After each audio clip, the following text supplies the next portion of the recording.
you're everywhere, right? I turn on LinkedIn and you're at the TRN one day, and then you're everywhere, right? Network core, yeah. Give us a rundown into your back.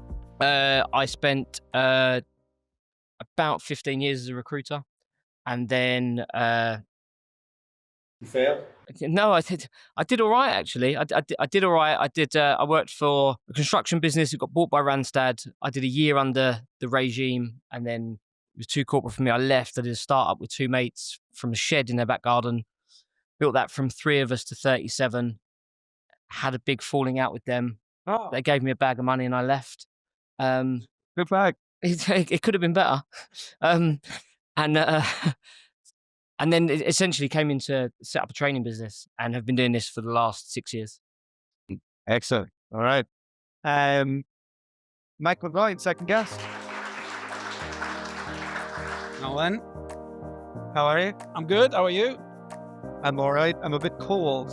Yeah. I live in Spain, and it's your similar problem, right? Yeah, I live in Portugal. These are the warmest trousers I've got, and they're linen, so this probably gives you a good idea. All right. So, Mike, just run down into your background. So I actually started, the first job I had was around the corner for Oscar Associates. So I was a junior consultant for the best part of 18 months. Decided I didn't like the cold weather and left the UK, and led some pretty decent sized teams in Dubai in oil and gas.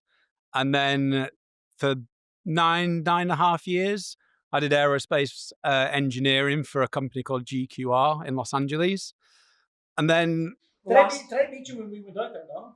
I think I missed it. Yeah, I think I was away or something. But yeah, you met Rory and all the lads, didn't you? Yeah. So then in the last 12 months at GQR, I was a billing manager, but getting quite involved in marketing strategy. And then decided to start my own agency, specifically on traditionally, we did a lot of brand strategy, marketing, traditional digital marketing. And then, so what we do now is, it's had quite a few faces of the business. So traditionally brand strategy, and then more on the traditional marketing, digital marketing side of things. And then especially over the last 2.5 years, we've just been keeping our ear to the ground what AI, tech, automation is doing. So we've shifted quite a lot in the last 2.5 years to see what that actually means for recruitment. So what we do now, and what really gets me up is what different technology and platforms, specifically from a signal based standpoint, can do for the recruitment industry. So I know a lot of people have been speaking about not having the success on the phones, but we'll probably get into it. It's what can give you the best probability of that success in terms of how you can track for all of these different things using these very intelligent platforms.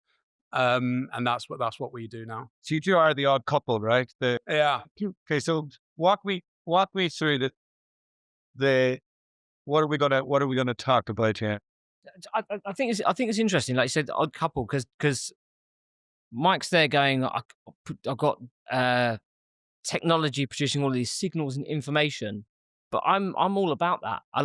One of my biggest things, we were chatting earlier, I was like, I don't think recruiters should be going anywhere near AI.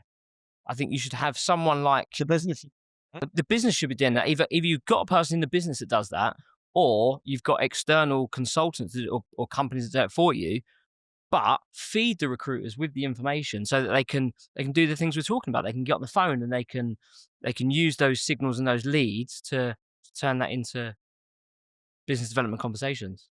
We've Mike's company working in our training business, and Jamie been one of the contributors as well. So kind of got an insight into what they both do, but be interesting for you guys to. So where does training go from here? So if I'm a young person, I'm getting into recruitment, am I cold calling now, or how's it going to work? I think it depends on the business you're coming into. I think, and it depends on what the business is providing you with. I think if you're just saying to probably most of us in this room, here's a list, call it, and then call it again and call it again and call it again.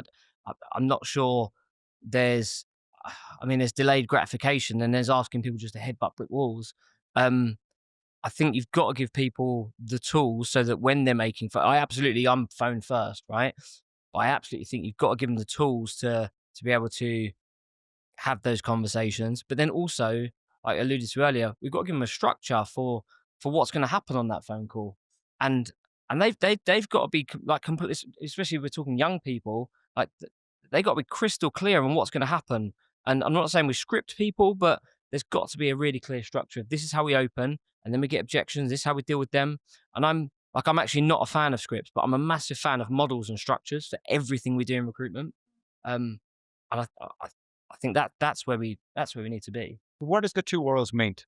Like, as Dave was saying earlier about his idea is be on the phone all day and for the business to be feeding him things that make that happen. How do we make technology make us better with that? And what does that mean for training? So start with you. Yeah. So I think, probably touched on it quite a few times today that it has been tough over the last 18 months, like for a lot of recruitment agencies. I've seen it with the agencies that we work with and just, across the board. But, there's been downturns before, like 2016, COVID, where I think some of those playbooks are quite similar. It's like, right, markets are back, there's some confidence in tech or construction, whatever it is. But I do think like next year is probably the first time where the technology and the AI you can build back very differently from a technology, from an AI standpoint, where you don't just need to chuck a few heads at it. Because, to Jamie's point, what that means from like, a sales, training standpoint, for me, I think, just from what I see and from the clients that we work with, there should be never a time where you've just got a list in front of you and you're hoping. It's like, right, I'm going to call that person because we've spoken 2 years ago and he might have a job. GTM become a category. How did you heard GTM recently? Quite a few years. Essentially, it's replacing the SDR, right?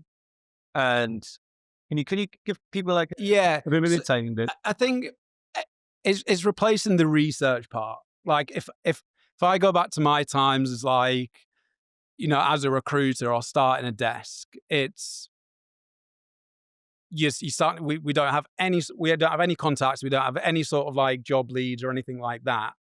Realistically now, so we're very heavy on Clay. I don't know if anyone has heard of that technology, but it's very technical. And if you've got good operators behind that system, you can essentially track for anything. So, a few people have said of like, job changes, someone's in a job for 35 months, and at that 36th month, that's when they could be ready for a call. Realistically now, you should have that set up on autopilot. Like that should just be done. And you can go very, very deep and sophisticated with that. So just on that though, I suppose even to simplify that further for you, if you're in a niche and you need your 250 clients that you're going to build out, Clay can get you those details, and then marketing engages them to be able to get to the next stage of that. Isn't that right? Correct. It then shows you the signals as to when you make the call. Yeah. So like for anything, so if there's a new CEO that's been there for 3 months, could be usually means that they've got their own ideas and usually mean new hires. We're working with some really technical companies at the moment where they're just like tab flicking between GitHub, Google Scholar, all of these different things. And what you can do with it now, it's like anytime that someone uploads on GitHub a Google Scholar paper, you can track their GPA, or you can get so specific with it. And for me now, as like an SDR, the research piece, once you've got these systems set up, they're always running in the background. So whenever that event happens, it's letting, the sales team, with that intent, for them to go and make that call. So How does this make you look at an organizational structure and what they need their training to be done? Depends on the size of the organization, but I think in terms of like the people that are at the coalface, the training is they have to be able to take that and have to have the competency to be able to contact those people on, like we've said over and over again, like on the phone. It's the phone that the human to human is going to win, isn't it? It's at the moment like human to human is an edge, but it won't be long before that's like the only advantage you have. It'll be the only thing. So we have to have people that are skilled in human to human contact. And she's asked, is it for sourcing or business development? both. I see both of them the same, to be honest. I think there's two different pipelines and, it works equally well. So yeah, it applies both ways. I think it can actually be more interesting on the candidate side of things, to be honest. What I meant was, will we try and use this technology to get us a call, or can we use this technology to get us on a meeting? So you can skip the call, go to a meeting and say, how's it?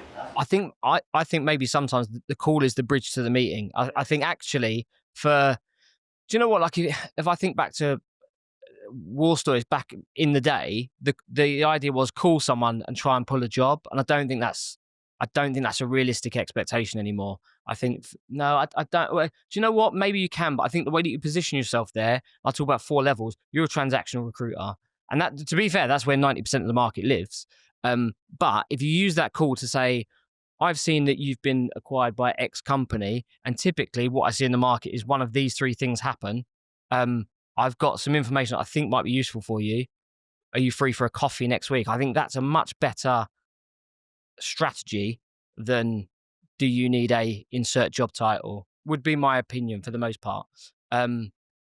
Maybe on that call, if you give people the right structure, they get some pushback, and maybe you pull the job and you work in contingent. Rich Rose him a ton of times, and he's like famous independent recruiter, and he's would never give up a touch point. Like that call is where he's influencing what's going to happen next. We're finding out his information, and he's always like just working towards the next. Yeah, I presume it's the same at Liquid back in the day. I think as well, where you can start getting really clever for it. So for me, like when you know all these signals and you can do that, they're for you, not for them. Like, and you don't need to say what you know, because you're going in with that type of confidence, and that's when you can start getting really clever. Not just on a call, but like how you approach an email or a LinkedIn message, because you know what's going on and all of these different contexts around it. That's where you can stand out in an email, a LinkedIn message, a voice note, a call, whatever it might be. That for me is like a big competitive advantage. Chris, you had a question? Yeah. Like, tips, really cool. I like it. It sounds good. I think it's definitely forward now, so I kind of approach. But it's not overly cheap. For a smaller agency to afford that big budget that's required to implement the sort of stuff you're talking about. I appreciate your way that it needs staff and all the rest of it. But if you're a startup organisation, if you believe that you're going to get technology first organisation, what can a company do? I mean, if there's a smaller 1-2 man database that can't afford X per month, what could they do themselves to get themselves prepared? So pre-season training before the tech. Does that make sense? Yeah, definitely. I'd definitely advise everyone just to go deep and research what Clay can actually do for recruitment, because I think once you start seeing how for me, it's built for rec, and I think a lot of the people that I speak to when I'm showing you what it does, it's like, right, okay. So I think as a first step is, just go do some research. I mean, ultimately, like, you could do the data piece. Yeah, you could do the data piece. There's a Clay login is like 380 quid. Yeah, you can get, and then you can just buy the data. You won't be able to do all the other stuff, the domains and all of that. Yeah, you could do that as like an entry point. I reckon if you had 4 or 5 hours of workshops on that, you could get some really interesting results versus LinkedIn, Boolean search, which I don't think is that great, to be honest. I've seen a lot of independent recruiters, small businesses fall over because they're spending all their time trying to knit their little tech together and they're not focusing on the business. I think like you have to be ready for this in your business. And you have to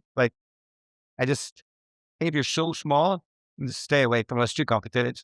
So it's three things, but they're all part of the same thing. And I'm talking about this because it's very apparent right now in this slump, blip, whatever, new norm, whatever you want to call it. But it's from a business development perspective, is that you have to have a strategy. You have to have a structure for how you're going to execute the strategy, and then you have to have the discipline to follow through with it. And it's that bit that's missing. And for some of them, it's there's no strategy. And you could say that's the leader of the business. That should be them saying, this is our strategy, a structure. This is how you go and do this. And then there's the discipline bit. Do they do it every single day, every single week? It's that. Like it can, for the most part, when there's a business development, like outreach, conversion challenge, it sits within that somewhere. Yeah. So the discipline's the hardest one, right? Yeah, probably for a lot of people. I think. Do you know what? I think certainly a year ago. I don't know whether the market's probably got a bit leaner. Maybe is that right? And I think maybe some of the people that didn't have the discipline to do the things they need to do when they need to do them, maybe aren't operating. And you're in the position of the other guy, so we're having a shot at set up a recruitment agency now. What are you put yourself in the imaginary situation that you've skimmed down from 25 to 5, you're founder-led, and you want to go and be really successful in this new economy, and you choose with all your training knowledge, with all of this here, what does that business look like? I'm not just saying this because he's sat there, but I'd be speaking to someone like Mike, and I'd want this team of 5 being absolutely like fed signals, leads, and I don't mean leads like here's 5 jobs from Indeed. I mean like the M&A stuff, funding, leadership changes, new market entries, all of that. And I'd want like killer salespeople that have a structure, have the discipline to get through the list and know what to do to convert that into like coffee meetings, face-to-face, on-site briefings. You train those killer salespeople, given that people will answer almost what's the question from earlier on. Yeah, I believe, and there'll be people that disagree with this. I think they just have to go through the reps, and if it is like 100 calls to get through to 5 people, you've got to phone 500 people this week and go at the end of this week. You know, I've had 25 conversations this week. Like, that's all right, and I'll do that again next week, and that's 100 conversations this month, and then you can start to look at if we've not got conversion, then maybe there's something in the quality bit because you've got to do something a certain amount of times to be able to become proficient at it, I suppose. What does your business look like, Mike? Your imaginary business, not the real one. The imaginary one. I definitely, which you can do on any sort of GPT, I'd target a market with very predictable cycles, whether that's when bonuses get paid out, like when people start hiring, because you can, once you can try and find some common patterns, regardless of what the market's doing or the economy's doing, like very predictable, hiring, patterns, whatever that is in, whether it's, real estate, private equity, where bonuses get paid out in March, you can build like quite a focused BD plan around that. And then once start layering in, to a certain extent, some of, this tech, which you can do quite lightly. And yeah, I'd be very niche on, predictable cycles basically. What would people look like you've hired? Personally, I've had very, very good success out of South Africa. A lot of our team are based in South Africa. I think it's a great talent pool. I think regardless of, we've got, automation tech people there. I know quite a lot of people, some people in this room who've got really good recruiters out of South Africa. And I think that there's not so much of, some of the rookie recruiters that you might get straight out of college now. A lot of these, the type of people they are, they're hungry, they want to, they're very appreciative of the job just for, because of like conditions over there. And, they're very close to the type of banter which is in the UK. You can have they get it. They work hard. They're very good salespeople. They've got talent across the board, and it's very, very. You could be in a really good niche that's signal heavy. There's distributed offshore takes. Yeah. Yes. Lean. Yeah. Lean, profit led. Yeah. That's how I learned. Ken, how are you staying up to date with AI? I don't think anyone can, to be honest, mate. Like it's changing so fast, and it's clear now. It's probably going to be something different in 12 months, and that's why I think just putting all your eggs in one basket is can be a bit of a risk. So I think it's just really understanding what is happening. There's a lot of like hot air out there as well. Like the amount of time I see posts on LinkedIn where it's anyone out of college who's put as a chat GPT wrapper and says fix your pipeline and with $200 a month, just bollocks. Like so it's all custom. Like it's the custom implementation I think is where it's going to go, and just not being reliant on one platform. So yeah, I think it's just keeping your ear to the ground with that, and just being aware that things are going to change, and it's just understanding that and seeing whatever you want it to do, and go from there. I guess thank you all so much. Thank you to all the guests, to the sponsors. It's been a great show, and really appreciate you. Yes.